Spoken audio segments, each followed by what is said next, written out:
What can I use to help students see the connection between multiplication and division? Have the students use a grouping and sharing mat like this to act out division stories involving sharing. For example, Liz had $12. She gave an equal share to her 3 children. How much did they each receive? Okay, so I know 12 is the total. When I share out the counters among the 3 groups, I see that they each receive $4.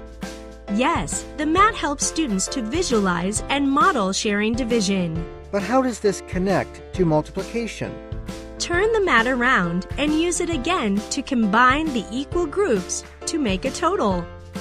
That's a great visual for connecting the 2 concepts. I just need mats that show a different number of groups. Yes. Try sketching mats on file folders like this one to model multiplication and division involving 2, 3, 4, and 5 groups.